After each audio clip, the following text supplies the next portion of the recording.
Good morning. It's Tuesday, May the 17th, and this is The True Conservative. Welcome to all the butchers, bakers, and candlestick makers out there. I'm Ron, your host, and the only true conservative in the United States today. So today, after the daily declaration for spiritual warfare, the Pledge of Allegiance, and the Star-Spangled Banner, we will have Fix the Blame, No Free Lunch, Fossil Fuels, and the last second part of Chapter 4 of Hondo. All that and more when I get back.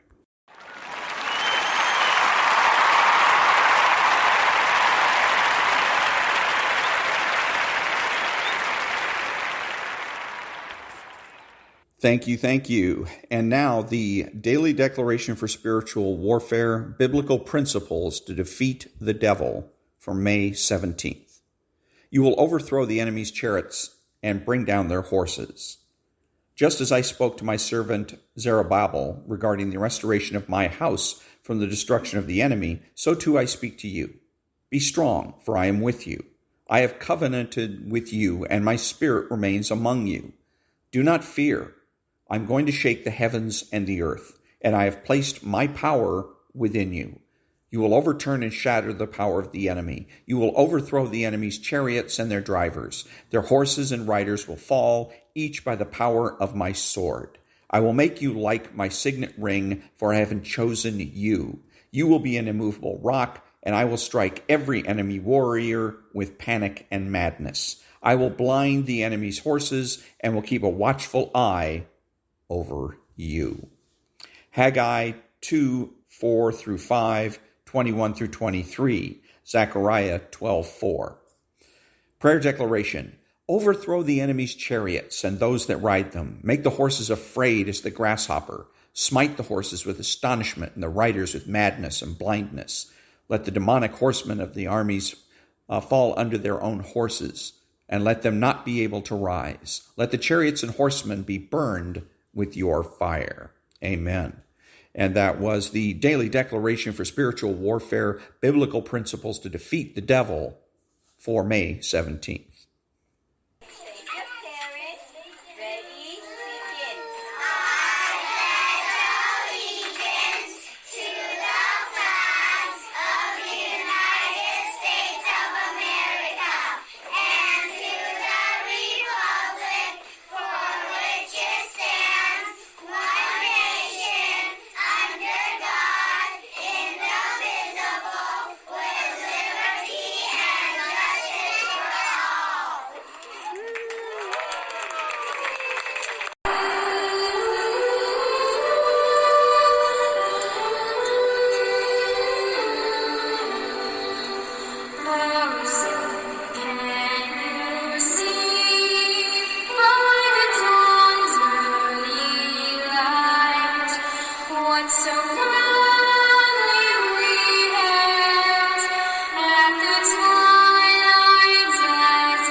Thank you.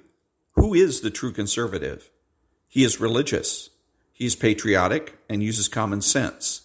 He makes judgments, refuses to speculate, speaks clearly and definitively, and is not afraid to say no. He's open-minded and asks why rather than why not.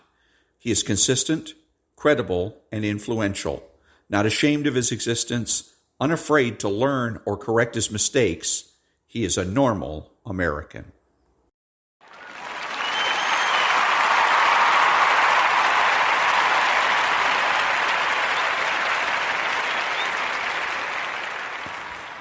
Thank you, thank you. Why be a true conservative? In a word, winning. Winning in its broadest sense means confidence. The confidence to win any argument anywhere at any time. Only true conservatives can claim to be confident enough to win all the time, every day. It's easy to win. Quit giving away power. The Republicans in general and conservatives in particular lose because they set themselves up to lose. Conservatives have allowed the left to set the political table for decades. The left has decided that elections should be decided by debating the issues. Then the left goes on to decide what those issues are and who stands on what side of each issue. The left has been able to make sure that the Republicans and conservatives are always on the wrong side of history. To win, the true conservative must fight to own the left's so-called issues. The left claims that there exists left-wing issues and right-wing issues. The left claims women's rights, the environment, civil rights, racial and sexual, labor, and poverty as their issues. If true conservatives allow the left to define political positions, then they will never win. True conservatives must fight for all political constituencies if they hope to survive and thrive. To fight and win these battles, we start with inclusion. The true conservative is the true feminist, environmentalist, civil rights champion, and friend to labor and the poor, because we recognize that all people are part of our civilization and no one has any special rights or power, and need no special rights or power. The left, in contrast, claims women's rights, environmental rights, civil rights, labor rights, and the rights of the poor as separate and distinct from the rest of society.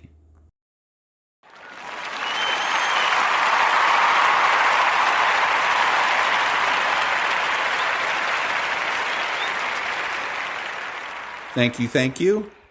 What are the true conservative cultural priorities? Bring back the admiration of intelligence, morality, and beauty. Bring back single-income households, integration, parenting, the primacy of existence, certainty of knowledge, and universal rights and wrongs. Bring back principled behavior, masculinity, and femininity. Bring back Adam 12, John F. Kennedy, the gold standard, pre-HMO medical care, and non-profit news. Bring back civil service, the term stupid question, arguments and fights, the cultural influence of the church and the Boy Scouts. Bring back the influence of social organizations such as the Lions Club and the Rotary Club. Bring back bowling.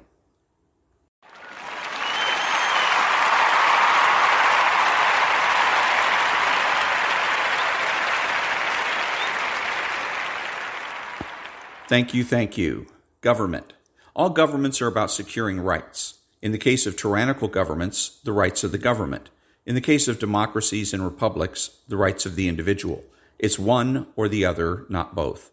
Any civilization that divides rights between the individual and the government will not remain civilized for very long. The society will become paralyzed and vulnerable to threats from within and without. See Rome. This is a constitutional republic, and therefore all rights rest with the people and not the government. In a constitutional republic or a democracy, activist government is contradictory and illegal. Activist government presumes a government that has rights, the right to arrest, prosecution, conviction, and incarceration. This flies in the face of an individual's rights, Miranda, habeas corpus, the presumption of innocence, and just punishment. The government has authority and responsibility, but the government has no rights.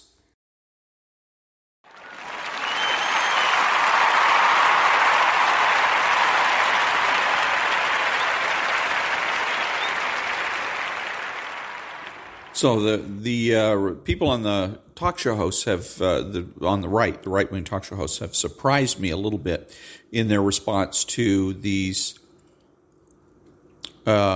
shootings, in that they have been less about Second Amendment and more now. Their new or relatively new thing, I've heard it before, is to say we're not like that. I'm hearing it from the two guys on Red Eye Radio, that the left is in a hurry. In other words, that they're bemoaning the fact that the left is in a hurry to fix the blame. And they keep saying, they've said this. Joe Pags, I saw a tweet about that where basically he's saying, we want to be bigger than they are. We get that kind of a mentality from the right-wing talk show hosts. We're not like that. So we're supposed to be, I guess, bigger than they are. And the only thing you get when you get into a fight or any type of street situation and you try to be bigger than they are, you get your ass kicked. That was the way it was in the 7th grade. That's the way it is today. You don't try to be bigger than they are.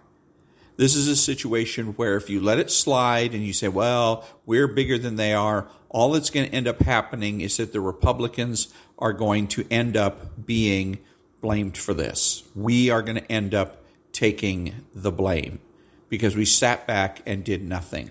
Sometimes doing nothing is the right answer. Sometimes doing nothing is a tacit admission of guilt. Okay? You may not like to play the game, fix the blame, but it's too bad. The aggressor sets the rules, or at least seems to, and the rules here are fix the blame fast. And in this particular case, the truth is, honestly, where I'm coming from is, and I honestly believe that it's Nancy Pelosi's fault. I believe that it is Maxine Waters' fault, and all the people on the left with their incendiary rhetoric, their anger, their outrage, even though their outrage most of the time is phony. That's the way that they get people stirred up, and they are the ones that have to accept responsibility for these shootings. They are also the cult of death. They celebrate death all the time. They want abortions. They want assisted suicide. So it's no surprise that you would have somebody on the left that would be very cavalier and casual about killing people. Another cult that they have is called the cult of disrespect, and that's dealt with in the book written by Dr. Sachs called The Collapse of Parenting. And he goes in, it's one of the first few chapters of the book where he talks about the culture of disrespect, where children are brought up to disrespect their parents, to basically disrespect everybody. They even disrespect each other. And if you'll notice that when you go out out in the world, you will get disrespect. You referred to when you're a customer. I got it. Was it today? It was yesterday. I went to a restaurant, and I'm sitting down at the bar area, and I'm having something to eat. And there's two or three other patrons at the bar, and the one of them was drunk and kept referring to me, wanted to talk to me, and he'd say, "Hey boss, hey boss," and that's a sign of disrespect. Okay, he should say "Sir," "Mr." And add to the fact that he was drunk and expected me to pay attention to him because he starts moaning to his friend that I'm ignoring him or that I don't want to talk to him or whatever. And he's right. I don't want to talk to you. I'm not going to talk to you. And that's that. Because I'm not going to respond to disrespect. But that's, again, the culture of disrespect that we have, where you have people that grow up disrespecting each other, disrespecting everybody. Everybody and perhaps everything when you think about the flag, etc. So the culture of disrespect. And where does that come from? That comes from Nancy Pelosi. It comes from Maxine Waters. It comes from Chuck Schumer. It comes from AOC and all the other people on the left in the Democrat Party. They're the ones that create these cultures, and they're the ones that have to accept responsibility. To do anything else is basically to let them off the hook, is unjust. So fix the blame. Yes, fix the blame. And the blame belongs on the Democrats.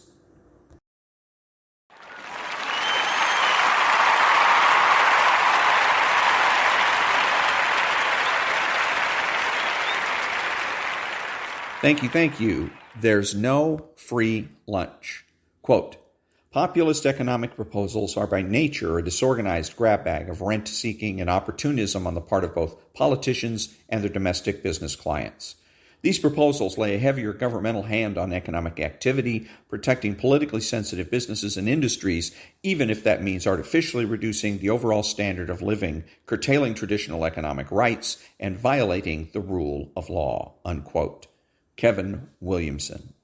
What collectivism and populism have in common is the tactic of using the state to benefit a targeted party. Asking the state to coerce, manipulate, interfere, interject, obfuscate, and otherwise distort free exchange does not become more noble because the actor asking for it says he speaks for the little guy, as opposed to the actor speaking for a bureaucratic central body. The intent of the intervention does not alter the intervention, and once one decides that state interventions are a good and healthy thing to systematically command and control the economy, they have become a collectivist, whether or not they dress it up in populist clothing. And that was There's No Free Lunch.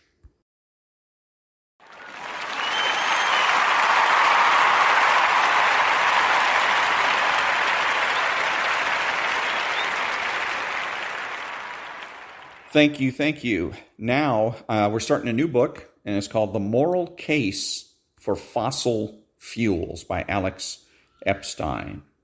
And it has 9 chapters. First chapter is The Secret History of Fossil Fuels.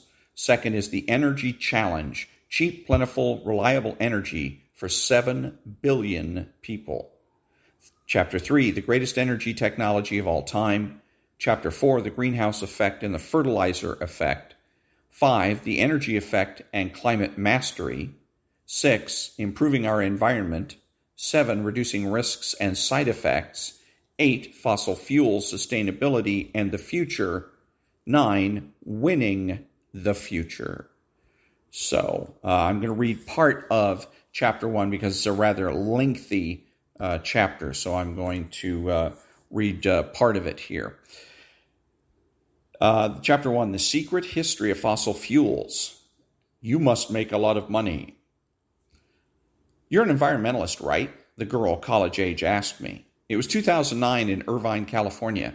I had stopped at a farmer's market near my office for lunch, and she was manning a Greenpeace booth right next to it. Do you want to help us end our addiction to dirty fossil fuels and use clean, renewable energy instead? Actually, I replied, I studied energy for a living, and I think it's good that we use a lot of fossil fuels. I think the world would be a much better place if people used more. I was curious to see how she would respond. I doubted she'd ever met anyone who believed we should use more fossil fuels. I was hoping that she would bring up one of the more popular arguments for dramatically reducing fossil fuel use, and I could share with her why I thought the benefits of using fossil fuels far outweighed the risks. But fossil fuels cause climate change, she might have said. I agree, I would have replied, but I think the evidence shows that climate change, natural or man-made, is more manageable than ever because human beings are so good at adapting, using ingenuity and technology. But fossil fuels cause pollution, she might have said. I agree, I would have replied, but I think the evidence shows that ingenuity and technology make pollution a smaller and smaller problem every year. But fossil fuels are non-renewable, she might have said. I agree, I would have replied, but I think the evidence shows that there are huge amounts of fossil fuels left, and we'll have plenty of time to use ingenuity and technology to find something cheaper, such as some form of advanced nuclear power. But fossil fuels are replaceable by solar and wind, she might have said. I disagree, I would have replied, because the sun and the wind are intermittent, unreliable fuels that always need backup from a reliable source of energy, usually fossil fuels, which is the only source of energy that has been able to provide cheap, plentiful, reliable energy for the billions of people whose lives depend on it. But she didn't say any of those things.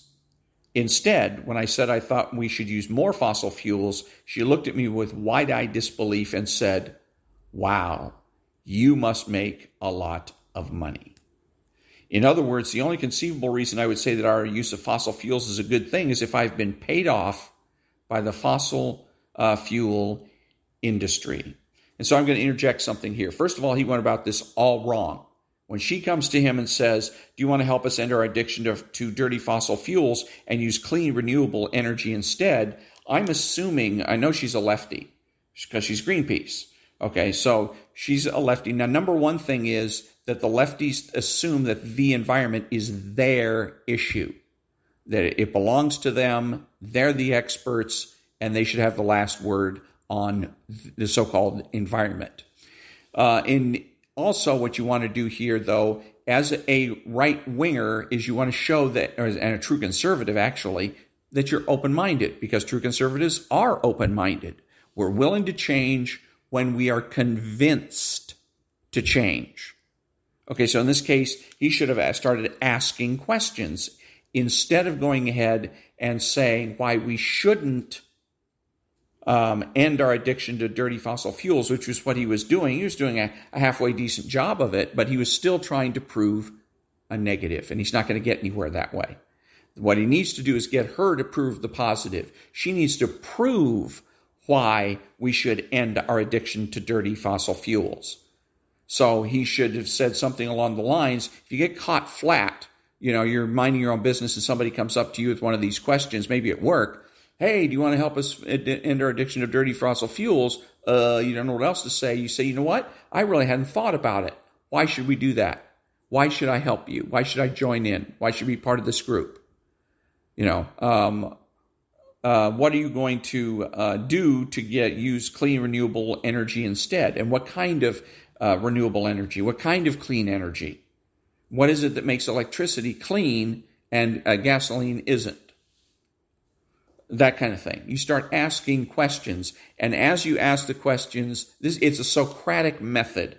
The Socrates liked to ask questions to reveal, not because he was really interested in the answers. What he was trying to do is reveal the ignorance of the opposition. We can use that same technique as true conservatives, where asking the questions makes us look open-minded, and we are. And it also exposes the weaknesses in the left. Because odds are this woman hasn't thought of anything. She's just been bullied and intimidated into going along with Greenpeace. Her friends, peer pressure. Her friends probably told her, hey, you want to be Greenpeace, don't you? Hey, we got a Greenpeace booth. Why don't you sit and volunteer to sit at the Greenpeace booth here for a few hours today? Do something to help our environment, that kind of thing. So she feels intimidated, so she goes ahead and sits in the booth, even though she doesn't know anything about anything. She doesn't know what constitutes clean energy versus dirty energy. She doesn't know the difference between the two.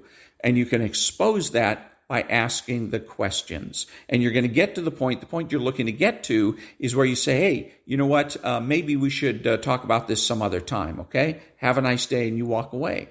And you're clean. You walk away as a true conservative, you walk away from the situation clean as a whistle. Because if you could do it his way, again, what does she do? She just assumes that you've been bought off by the lobby, or that you're somehow involved in the industry, that you are maybe your dad's the CEO of Mobil, that kind of thing. Okay, and so then you're opening yourself up for unnecessary potential defamation. Don't do that. Okay, ask questions. Listen carefully to their statement and start asking questions. What do you mean by this? What do you mean by that? How do you define such and such? Okay, and again, you're going to expose their intellectual weaknesses in their argument, and eventually you're going to get to the point where you know what? Maybe we'll talk about this later. When they're sitting there frustrated, stymied and frustrated, you can say, you know what? Maybe we'll talk about it some other time. Bye-bye. And what this is going to do is it has a sound psychological effect on them, because they just assume they're right. We're right because nobody can defeat us, and nobody can defeat you because you're always asking people to prove a negative. And most of the people on the right are too stupid to know that you cannot prove a negative. So when you get smart, true conservatives that come out and say, no, I don't have to prove anything, you do, now all of a sudden they're on the spot.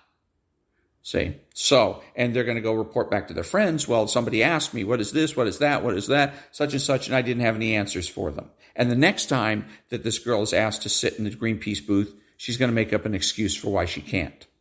Because, who wants to sit there and be frustrated? She thinks this is going to be easy. Hey, our environment. Help clean up our environment. Join Greenpeace. Right? And people are just going to flock to her, give her money, sign their names, and she's going to walk away feeling great. And instead, she ends up walking away feeling frustrated, confused, and doubtful. Back to the book. Even though this wasn't true, I understood why she thought it. It is conventional wisdom that our use of fossil fuels is an addiction, a short-range, unsustainable, destructive habit. 87% of the energy mankind uses every second, including most of the energy I'm using as I write this, comes from burning one of three fossil fuels: coal, oil, or natural gas. Every time someone uses a machine, whether the computer I'm using right now, the factory it was produced in, the trucks and ships that transported it, the furnace that forged the aluminum, the farm equipment that fed all the workers who made it, or the electricity that keeps their lights on, the phones charged, and their restaurants and hospitals open, they're using energy that they must be able to rely on and afford. And 87% of the time, that energy comes from coal, oil, or natural gas. Without exception, anyone who lives a modern life is directly or indirectly using large amounts of fossil fuel energy. It is that ubiquitous. But, we are told, this cannot continue.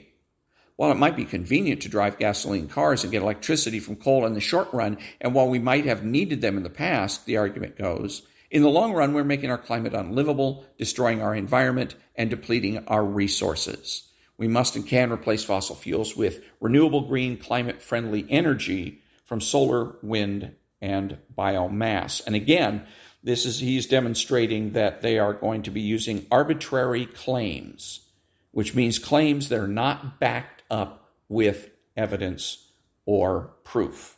The long run, we're making our climate unlivable, destroying our environment, and depleting our resources. How so? How do you figure? Okay. Again, those are primary places to ask questions. Make them prove it. They have the burden of proof. I'm willing, if they can convince me that all those things are true, and convince me that what we must have as a replacement is solar, wind, and biomass, if they can convince me, fine. I don't mind being convinced. What I do mind is being bullied and intimidated. Back to the book. This is not a liberal view or a conservative view. It's a view that almost everyone holds in one form or another. And that's not true. It is a liberal view. It's a socialist view. And socialism using the environment as a way of socializing the country. But it's a view that most everyone holds because they've been brainwashed by the left. And they were brainwashed by the left because conservatives, so-called conservatives, have refused to challenge these people or challenge them properly. Back to the book. Even fossil fuel companies make statements like the one the former CEO of Shell made in 2013. We believe climate change is real and time is running out to take real action to reduce greenhouse gas emissions. President George W. Bush was the person who popularized the expression addicted to oil. The debate over our addiction to fossil fuels is usually over how dangerous the addiction is and how quickly we can get rid of it, not whether or not we have one. Excellent point he's making here. Don't take their word for it. Arbitrary claims are basically when they are asking you or telling you, take my word for it. And here he has some penetrating insight here and realizes that we don't have to take their word for it. As the most prominent groups say, we must get rid of it very quickly. For years, the Nobel Prize-winning Intergovernmental Panel on Climate Change has demanded that the United States and other industrialized nations cut carbon dioxide emissions. Every day we hear of new predictions from prestigious experts reinforcing the calls for massive restrictions on fossil fuel use. And again, keyword there is experts, which is one of the left-wing cults, the cult of expertise, where we are supposed to not think for ourselves, but leave the thinking to experts, self-appointed and or appointed by the Democrat Party. As I write this, news about melting ice in West Antarctica is leading to dire predictions of sea level rises. Scientists warn of rising oceans from polar melt, reports the New York Times. Is it too late to save our cities from sea level rise, asks Newsweek, citing new research that Miami and Manhattan will drown sooner than we thought. The message is clear. Our use of fossil fuels is going to destroy us in the long run, and we should focus our efforts on dramatically reducing it as soon as humanly possible. So when the girl at the Greenpeace booth implied that I had sold my soul, I didn't get offended. I simply explained that no, I wasn't being paid off. I just concluded, based on my research, that the short and long-term benefits of using fossil fuels actually far, far outweigh the risks, and was happy to explain why. But she wasn't interested. Pointing me to the Greenpeace pamphlets giving all the reasons fossil fuels are bad, she said.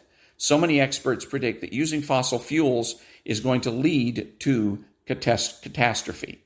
Why should I listen to you? See, now he's on, the burden of proof is at this particular point on him. He has to prove to her. Baloney. It is up to her to prove what's going on. Now, the pamphlets is an interesting thing. If you come across a booth and they got pamphlets and you start to quiz them, well, what is this, what is that? They might refer you to one of the pamphlets. So what you can do is use the pamphlet as a weapon also and say, well, what's in the pamphlet? Does this pamphlet going to answer my questions? Does it have definitions, the definitions that I'm looking for? Because, hey, I am really an environmentalist, which is true. All true conservatives are true environmentalists, and we're true environmentalists because we put human beings first. The idea of putting the earth first is ludicrous. The earth is here for our benefit. Human beings come first. Period. End of sentence. So, but again, so you can use those pamphlets as a weapon if you need to. And then she goes again and relies on experts. So many experts. So another good question, what makes them an expert? Who decided they were an expert? They did, the Democrat Party did, Greenpeace did, and on what basis? What's their standard for expertise? Is it agreement? If you agree with Greenpeace, then you become an expert? See, there's all kinds of good questions you can ask here and put them on the defensive. Let them squirm. Let them get mad, because that's what they're trying to do to you. They're trying to piss you off. So, piss you off and frustrate you. So you can do it to them instead, as you should. But if she had wanted an answer, I would have told her this. I understand a lot of smart people are predicting catastrophic consequences from using fossil fuels. I take that very seriously, and I have studied their predictions extensively. And what I've found is this. Leading experts and the media have been making the exact same predictions for more than 30 years. As far back as the 1970s, they predicted that if we did not dramatically reduce fossil fuel use then and use renewables instead, we would be experiencing catastrophe today. Catastrophic resource depletion, catastrophic pollution, and catastrophic climate change. Instead, the exact opposite happened. Instead of using a lot less fossil fuel energy, we used a lot more. But instead of long-term catastrophe, we've experienced dramatic long-term improvement in every aspect of life, including environmental quality. The risks and side effects of using fossil fuels declined, while the benefits, cheap, reliable energy and everything it brings, expanded to billions more people. This is the secret history of fossil fuels. It changed the way I think about fossil fuels, and it may change the way you think about them too. What he should have said is, it should change the way you think about them too. So, let's see here. He's doing all the explaining here about catastrophic resource depletion, all this. And what it reminds me of, the only time you want to go into details and whatnot is when you're talking to another conservative, right? Because it's very easy as a conservative to get to a point where you think, well, maybe the left has a good point. Maybe all of us are on the right are a bunch of racists, a bunch of bigots. Maybe we don't give a damn about the environment. Maybe we're just a bunch of money-hungry, rapacious fools, et cetera, right? So that's when somebody needs to talk to you and give them the explanation the author is giving here. Hey, Jane, I know how you can get, it's easily it is to get intimidated by the left because their message is everywhere on media. But let me tell you the truth. Let me be honest with you. It's probably a better way to say it. And I found this. Leading experts in the media have been making the same predictions, et cetera, et cetera, et cetera. And you're doing that to reassure your comrades in arms, so to speak, your fellow conservatives, so that to help stiffen their spine and set them up to, encourage them to be confident foot soldiers in the war on socialism. So, and that was the end of part 1 of chapter 1 of the book. And what is this thing called again? It is called The Moral Case for Fossil Fuels. So, let's see here. Back in a minute.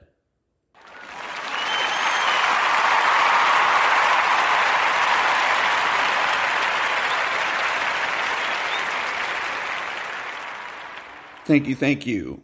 And now, the second part of, I believe it's chapter 4 of Hondo.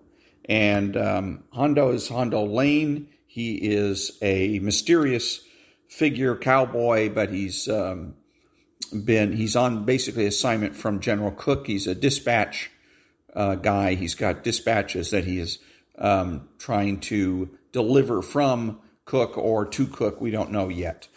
So he's there living. This is out in Arizona in Apache country, and apparently the Apaches are going to go on the warpath, and or are pretty much on the warpath already. One family has already been killed, and so there's this Hondo Lane who's trying to catch up with a particular cavalry unit, and that is manned by a lieutenant. And so the cavalry unit is out doing sweeps, and the idea is they want to go out and get people, the ranchers and the other people that are living out and about in this territory to leave, so that the Apaches don't kill them.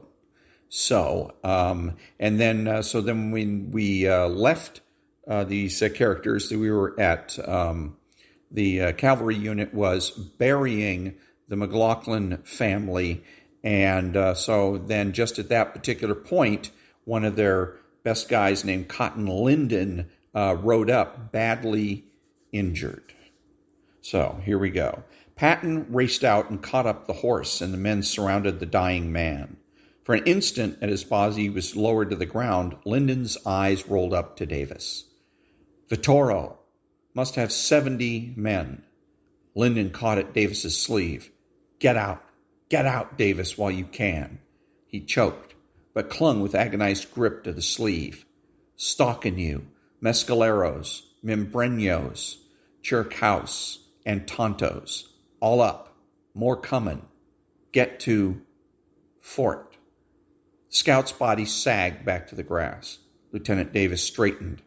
All right, Sergeant, bury him here where he lies. He swung back into the saddle. No sign of Pete Britton. No sign of an Indian, and he had not met Hondo Lane. Lane was out there somewhere, and his dispatches were important. His thoughts leapt ahead, placing the few outlying homes. The decision was his, and it might mean life or death for the poor, unwarned devils who were at their ranches or in camp.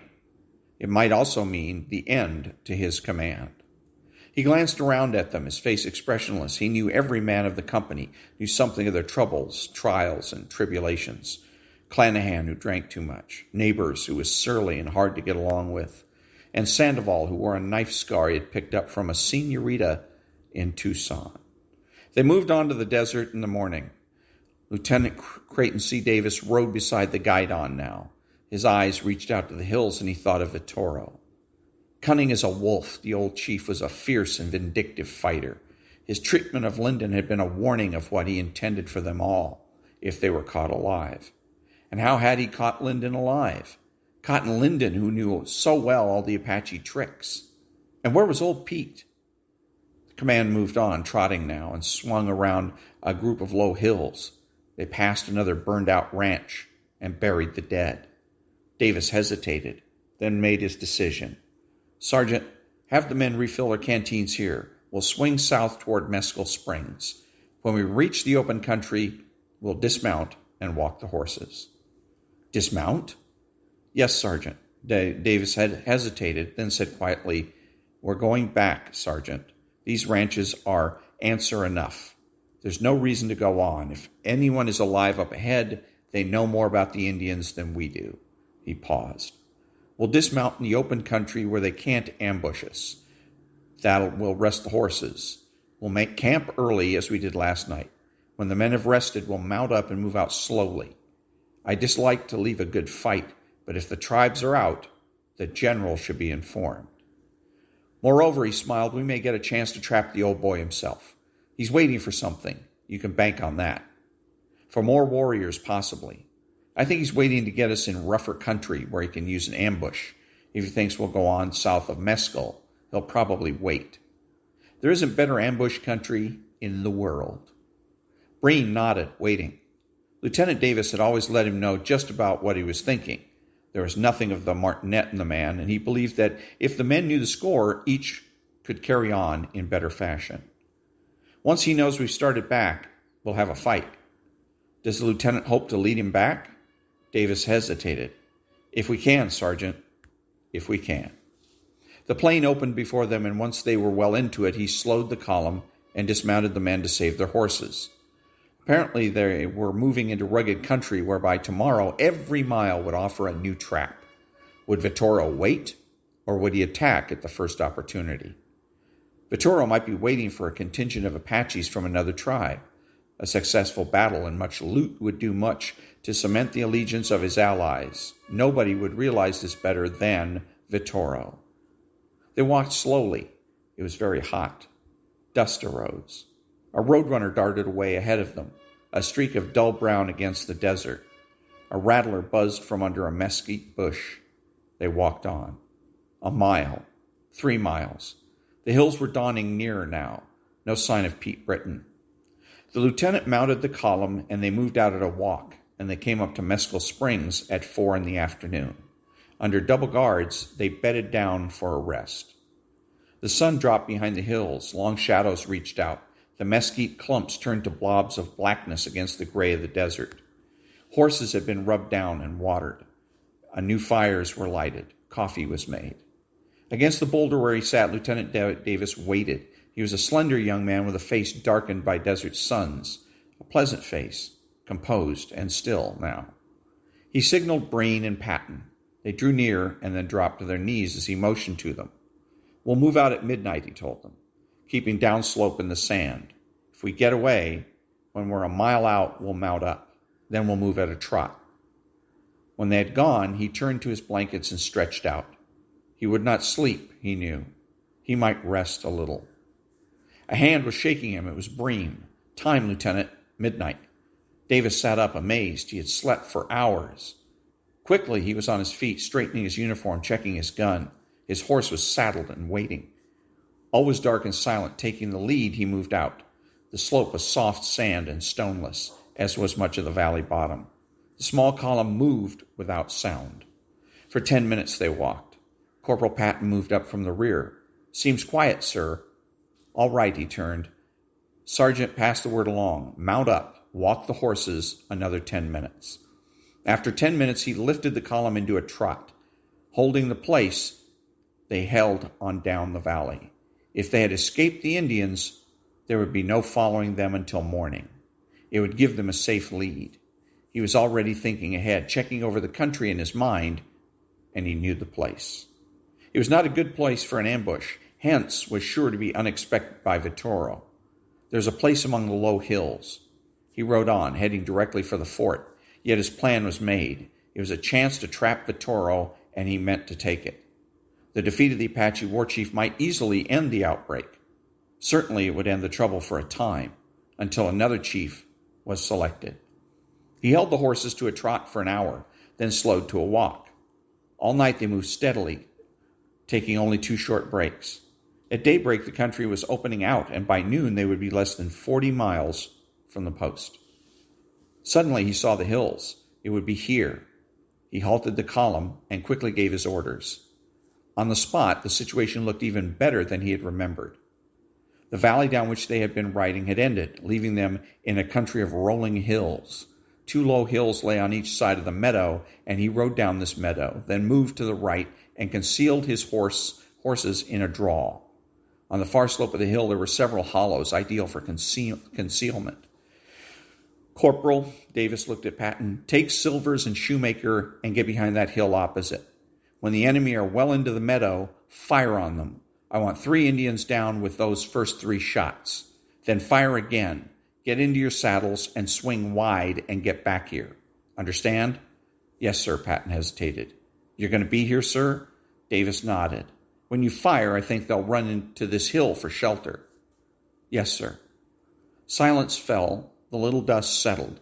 The sun rose well into the sky. The earth smelled faintly. A few flies buzzed. An hour passed slowly. Men drank from their filled canteens. They waited. Clanahan saw them first. Davis felt his scalp tighten. They had been strengthened. There were more than 70. There were 90 or more. No matter. They seemed to have no fear, no realization of what lay ahead. They rode steadily down the meadow. 2 Indians were well ahead, and suddenly one of them drew up sharply. Instantly, Davis knew the man had seen the bent grass where the horses had turned. The Indian wheeled his pony and yelled sharply. From across the meadow there was a crash of shots. The Indian fell head first off his racing pony and turned head over heels in the grass. 2 more fell, the other lead warrior and 1 man in the column. It worked perfectly. Instantly the Indians broke for shelter, charging the hill behind which lay Davis and the company. They came on at a dead run, and Davis let them come. At point-blank range, he fired. Crashing volley hit the charging Indians, and those in the lead went down in a wild melee of screaming, wounded horses and yelling Indians. Firing coolly, Company C poured lead into the mass below, and then the Indians were out and running. Scattered shots, then silence.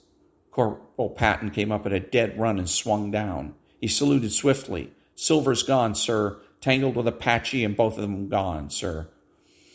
"Thanks, Corporal. Get set. They'll be back." There was sporadic firing, and Davis studied the meadow and the slope. The ambush had taken 17 Indians and half again that many horses. A number of wounded had been carried away. He studied the grassy plain where the Indians had disappeared. There was a faint stirring of the grass. He fired into the grass and saw an Indian half rise, then sink back. He studied the situation. Nothing more to be gained here by sniping fire. In any event, they had taught Vittorio a lesson. "Sergeant?" "Yes, sir." "Get the horses. We'll move on." Clanahan's voice boomed. "Lieutenant, look." Davis wheeled and saw the rider. At first he thought it was an Apache, and then he knew no Indian ever rode like that. The man was hunkered down low and riding hard, but he had stirrups, and there was a flash of sunlight on polished leather. And then he recognized the horse. The rider was coming at a dead run, and he did not slow up until he plunged into the very circle of soldiers. Then he drew up sharply, his horse rearing high, and he slid to the ground. It was Pete Britton. His hard old face was gray, and there was blood on his shirt. "Lieutenant," his voice was calm, "you got more than 100 Membranianos coming up behind you."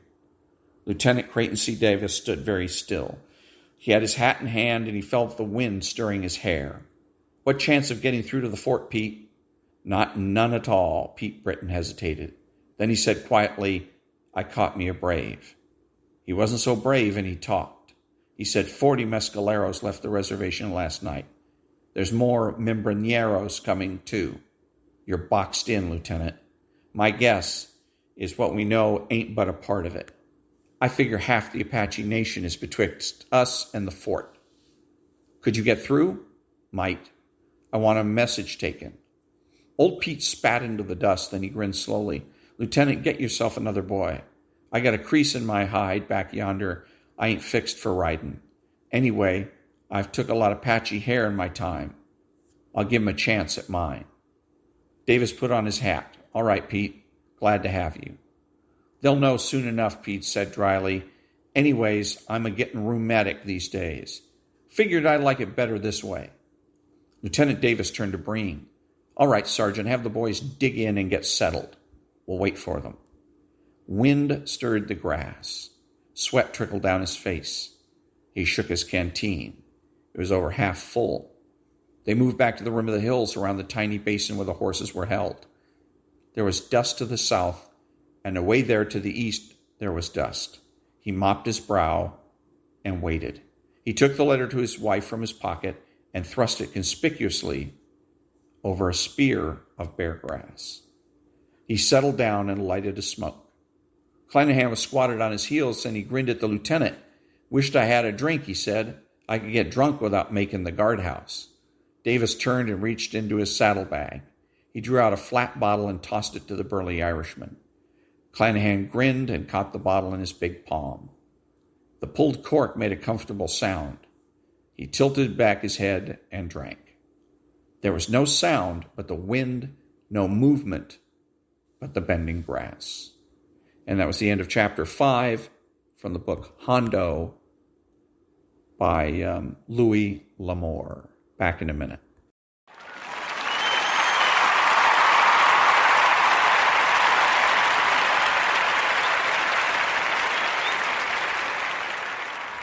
Thank you. I'm Ron, your host, and the only true conservative in the United States today, bidding adios to all of the butchers, bakers, and candlestick makers, and reminding you to listen to the John and Ken Show on KFI AM 640, Monday through Friday from 2 p.m. to 6 p.m. Pacific Time. Also, KFI needs to bring back Brian Suits and his show, The Dark Secret Place. Hashtag bring back Brian Suits. Until next time, be honest, be smart, be beautiful, and remember that the left has no authority, no power, and they can't win.